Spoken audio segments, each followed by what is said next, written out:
Good morning, 49er fam, 49er faithful, 49er gang. This is your 49er reporter Dion here, back with another quick video right before I go to work. Definitely, get the particulars out of the way. Hit that like button, hit that subscribe button. Definitely turn on those post notifications so I can keep you up to date on any and everything San Francisco 49ers. With that being said, I just gave y'all a video about our wide receivers. Now, next up, we have free agency. I'm going to keep going with the position groups, but I'll do that a little bit later. Right now, it's just free agency, man. So, pretty much, what they say is true. We have about 13 million in cash space, 13, 14 million worth of cash space. Now, all contracts over $1 million, add up to 171,316,375 and basically, yeah, that's what we wind up with, about 13 to 14 million dollars in cash space. So, the bulk of our money, of course, a big portion of it's going toward Jimmy. Then you got Defoe, and you got Joe Staley, a couple of people on the squad where they're taking up, pretty large sums of money. So, with that being said, if we cut Jerick McKinnon, Marquise Goodwin, and Tevin Coleman, that goes from 13 to 14 mil all the way up to 27 million. And all three of those dudes are honestly replaceable. You got to think about it. McKinnon been there on the roster just sucking up money for no apparent reason for 2 years not doing shit. Marquise Goodwin, same situation. We love what he does and you love what he brings to the game. But it's unfortunate, bro. You need to find something other than football because the best ability is availability. Period. And you ain't available. This motherfucker was on the sideline all season. Like it's a waste of money. I'm sorry. I love what he can bring to the table, but it's not worth it. So, next thing is we got to make sure that we keep everything going in the right direction. I love Tevin Coleman. I like what he brought to the table. Dude was a great dual threat. Had probably the most touchdowns of anybody on the squad just in general. And I can say that openly because his numbers speak for themselves. But the thing is, we need the money and we need other key figures. Tevin Coleman is replaceable because we have so many backs. So you got to think about it. If you cut Coleman and McKinnon, that still leaves us with Breida, Raheem Mostert, and Jeff Wilson Jr. And I'm comfortable with that. I don't know how y'all feel. Y'all can tell me in the comments. But I think those are three great backs. Jeff Wilson could bowl through anybody. You know what I'm saying? We already seen what Raheem the Dream has become. And Matt Breida, if he can stop his fumbling issues and get out of the doghouse with Shanahan, the motherfucker's a speed burner. I have no problems with that. You know what I'm saying? Marquise Goodwin, we don't have another guy on the squad that's as fast as him. But if we need somebody to possibly try to take the top off the defense, fuck it. Throw Richie James Jr. in there. He may not be as fast as Marquise, but he sure enough got a little bit of speed on him. He got some giddy up in his step. So that's basically it. If we cut McKinnon, it's $4 million in dead cap. You know what I'm saying? Dead cap space. $8.5 million on the roster. So we'll save $4.5 million to cut him. Goodwin, if we cut him, $1.25 million. It ain't nothing. You know what I'm saying? But if he's on the roster, that's $4.9 million that we got to pay him. To do what? Possibly, unfortunately, have another tragedy in his life, which he cannot control. And I'm not knocking a man for it, but you got to play through tragedy. Brett Favre's father died, and this man went out the next day and played a football game. Keith, you got to start getting over these things, brother. You got to get over them. You got to stop allowing them to take over you. Maybe you want to hang out with Solly and get you some help. Get you some therapy, you know what I'm saying? And that will allow you to do better. If Solly didn't play great last year, look at him this year. When he got on the field and he got his chances, Defoe said it best. Solly was the quickest person off the ball. You know what I'm saying? And that's because he got his head right because he knew what he was doing. You need to get your head right too, Keith. You got to get it together, man. And I feel like if they're smart, they'll cut him and save the money. And let him go elsewhere. Maybe a fresh start will help him out, clear his head and he can get to doing what he needs to do. Or, like my boy Dre said, he can just go train for the Olympics. All you got to do is just be fast and jump far. That's it. There's no science to that. You don't have to do it for 16 games. You only got to do it, once every 4 years. And then just stay in shape in between, the next time. Tevin Coleman, if we cut him, we save $4.9 million, and there's no dead cap at all. His contract is not guaranteed this year. This is why I love Parag Marate, because he always constructs contracts to help us out and to do the right thing. You know what I'm saying? For argument's sake, I'm not saying this will happen. You cut Ahkello Witherspoon and you save $2 million. I'm just saying it's an extra $2 million, so that go up to $29 million. You know what I'm saying? There's no point to cut Dante Pettis because his whole contract is pretty much guaranteed. Now, if we could trade guaranteed, if we can trade him and get like maybe a 4th or 5th round pick, I'll take it. I'll gladly take a 4th or 5th rounder for Dante Pettis. If we could get that out of somebody, that would be awesome. Would love it. Get rid of him in a heartbeat. Because the thing with Pettis is you can't be that comfortable sitting on the sidelines just laughing and ha-ha and giggling and everything's cool. Yeah, man, you know, coach benched me, but I'm good. You know, you want to pull in Ahkello Witherspoon. What can I do to help? How can I help this team win? When Ahkello Witherspoon got pulled and E-Man got the start, you know what he did? He went over, took all the E-Man special teams reps. He went to the coach and said, what can I do as a player to help this team win? Come on, man. Now, he may have an issue, too, where he gets in his head once he gets beaten, you know, stuff like that. But at least the man has enough smarts to go and say, let me find a way to contribute. Dante just sitting on the sideline. Oh, look at the little kitty cat. Oh, look at the cat. It's so cute. I love little kittens. And, you know, I just love flowers and rainbows. And come on, bro. I've said it again. I've said it once. I'll say it again. You need to stop playing with the fucking kitty cats and turn into a goddamn roaring lion. Get some balls, man. Your father was a great baseball player. Damn good. And you was in a locker room with stars, with fucking ballers. How the hell did you not pick up on this shit? When did you get so fucking soft? Debo came in and Debo'd you for your spot. This was supposed to be your year to break out. And Debo came in and said, nah, I'm good. Sit your punk ass down. I got this shit. He rolled by on the Beast Cruiser, punched you right in the fucking mouth, and was like, that's my spot, punk. I'm playing wide receiver. Sit your ass down. And you were just like, ain't nothing. And exactly, you did just like Smokey. Man, Debo told me get out the field.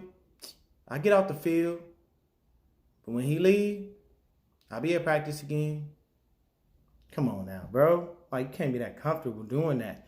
You know what I'm saying? So you could cut Kentavious Street, who hasn't produced much of anything since he's been there. Wasn't even great last season. Even when we did try to put him in.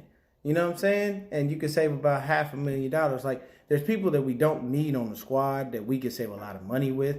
And people that we do need that we can give the money to. We need to re-sign Ben Garland. You need Daniel Brunskill because of all the ways they can move around on the line. Ben Garland's a great backup. He came in and just like that, it was not even a change from him to Weston Richburg. You know what I'm saying? Daniel Brunskill, left tackle, right tackle, guard. This motherfucker plays all over the line. You got to pay that man some money. You got to keep him. You cannot let him walk. Eric Armstead, we need him. We need him.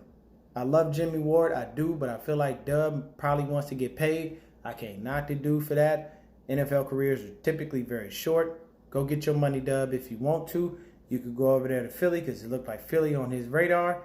And they on his ass. They want him bad. They ready to go ahead and throw the house at him. I wouldn't knock him if he went to go get paid. I'm not going to. If he stays here, I'm going to ask Dub politely, take a hometown discount, bro, because we going back. That's what we doing. And if you go over there in Philly, we know your strengths, we know your weaknesses. So if we wind up playing you, we know how to get in your ass. Next thing is, you know what I'm saying, we must make sure that we reconstruct some contracts. I know Parag Marate is awesome with that, so I don't have any worries about that part.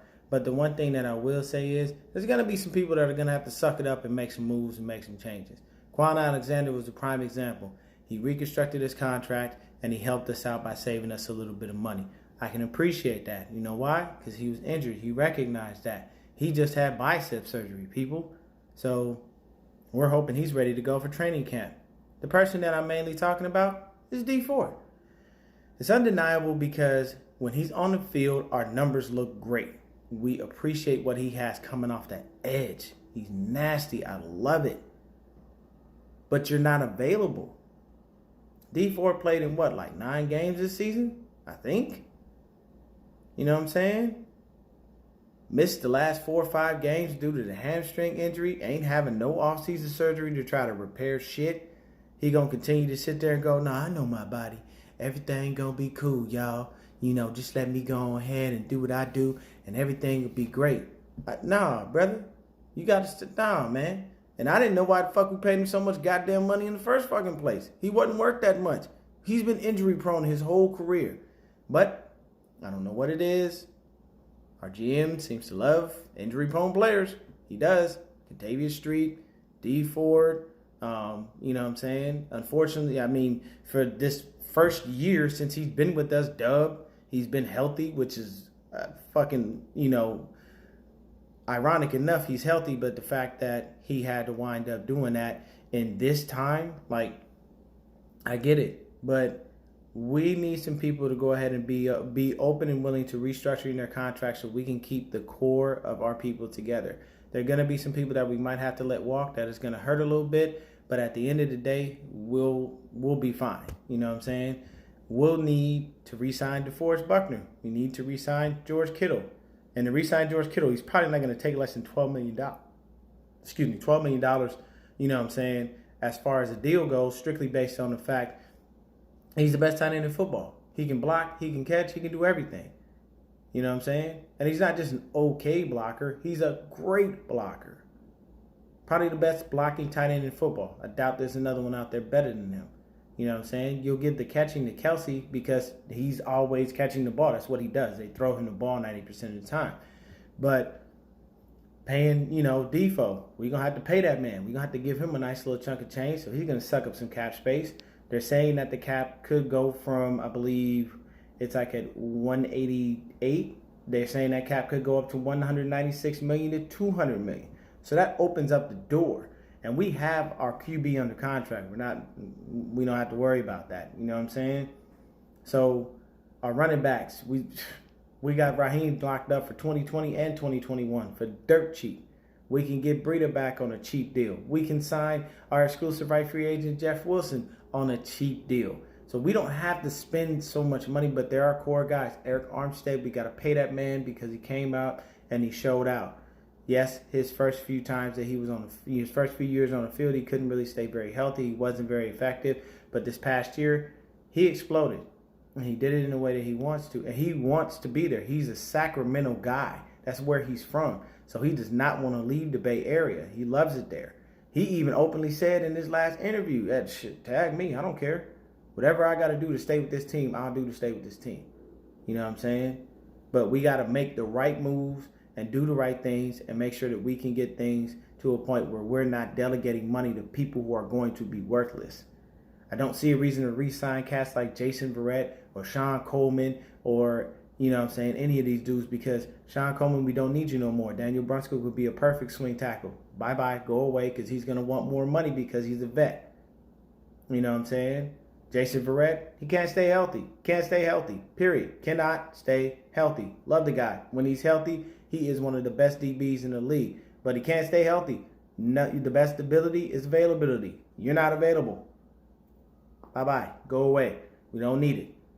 You know what I'm saying? We could draft and develop the DB. If Dub leaves, fuck it. We'll go ahead and throw Tarvarius Moore back there. We'll draft another guy behind him to be able to make it happen.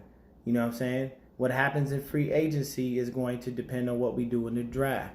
If we don't get certain pieces in free agency, I can tell you right now, what we will wind up doing is going into the draft and trying to trade back out of that first round to pick up some more picks. Because right now, where it currently stands, we pick in the first, and then we don't pick again until the fifth. And that's shit. But either way, quick little note on our free agency, man. You know what I'm saying? We're good to go. And I will see y'all next up. I think I'm going to jump over to the defensive side of the ball. There's no point to do a video on the tight ends. It's Kittle. That's in the discussion. So, you know what I'm saying? We'll have to make sure that we get that going. But y'all stay 49er faithful. Y'all stay 49er blessed. Let me know what y'all think in the comments about some of the moves we should make and some of the things that we should do as well. I'm saying those proposed cuts at a bare minimum, 3 of them, very simple. Tevin Coleman, Jerick McKinnon, and Marquise Goodman. Up to $27 million in cap space. I like the guys, but McKinnon, you've been injured. Goodwin, you've been injured and or mentally unstable to be here. So go get the help you need, brother. My heart goes out to you. My prayers go out to you. I hope that everything gets right for you and God blesses your life. And Coleman, you're just a cap casualty, bro. It happens. It's business. At the end of the day, love what you did for us, but cap casualty, bro. That's it. At the end of the day. Y'all say 49er faithful. Y'all say 49er blessed. I'm out.